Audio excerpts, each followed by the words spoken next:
We do that every day.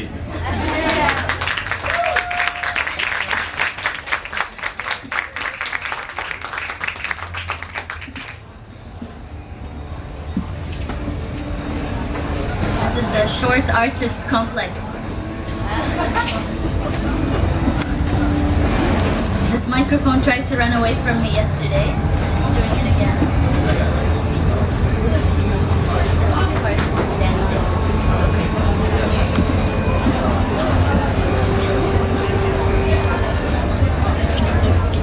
All right, good afternoon, Helsinki. I realize we're in Finland and people don't like to scream here very much, but I'm Palestinian. And in refugee camps, to be heard, they're so crowded, you have to scream. So, good afternoon, Helsinki!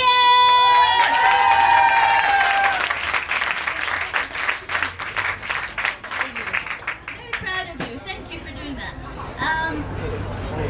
Before I start, I want to say when we come to these spaces, we speak about anti-racism, we speak about equality, we speak about justice. And just as I was waiting in line outside, I was waiting in an ice cream line because I have ice cream before I perform very depressing poetry. There was a Roma woman standing ahead of me in the line. And we stood there for a very long time, but when we got to the stand, the woman selling the ice cream yelled at her and told her, "You haven't been waiting in line, go all the way to the back." And I said, "No, actually she has been waiting in line." She said, no, I know these people, they lie all the time, she hasn't been waiting in line. So that made me very angry and I had a fight with her. So I'm going to start with an angry poem about racism and about how people get treated because of how they look, how they get sent to the back of lines just because of their skin color and what they look like. And I've spent my entire life being sent to the back of immigration lines because of my last name, because I'm Arab. So this is an angry poem for all the stereotypes and all the racism that people face. I wrote this poem when a young man kicked me in the stomach and said, "You deserve to be raped before you have terrorist children." And in that moment, that racism killed me, and it forced me to write this poem and perform it publicly. So I'll perform it out of my rage right now at this woman who decided to send someone to the back of the line. For all of us who get sent to the back of lines, this is shades of anger. اسمحوا لي أن أتكلم بلساني العربي قبل أن يحتلوا لغتي أيضا. اسمحوا لي أن أتكلم بلساني العربي قبل أن يحتلوا لغتي أيضا. Allow me to speak my Arab tongue before they occupy my language as well. Allow me to speak my mother tongue so her words can come through me as well. I am an Arab woman of color and we come in all shades of anger. All my grandfather ever wanted to do was wake up at dawn and watch my grandmother kneel and pray in a village hidden between Jaffa and Haifa. My mother was born under an olive tree on a soil they say is no longer mine, but I will cross their barriers, their checkpoints, their damn apartheid walls, and I'll return to my homeland.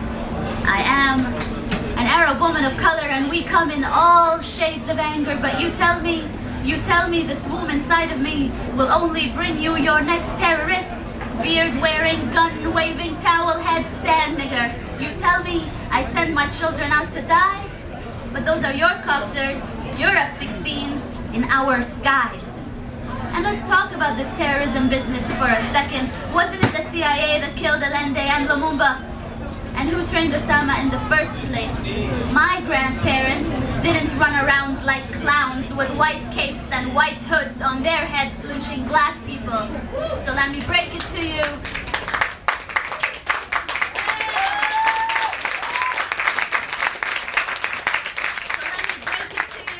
There is no good occupation and no moral army. I am an Arab woman of color and we come in all shades of anger.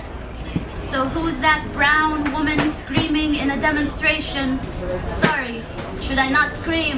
Did I forget to be your every Orientalist dream? Genie in a bottle, belly dancer, harem girl, soft-spoken Arab woman? Yes, master. No, master. Thank you for the peanut butter sandwiches raining down on us from your B-52s, master. Yes, My liberators are here to kill my children and call them collateral damage. I am an Arab woman of color and we come in all shades of anger. So let me just tell you, this woman side of me will only bring you your next rebel. She'll have a rock in one hand and a Palestinian flag in the other. I am an Arab woman of color. Beware, beware, beware our anger.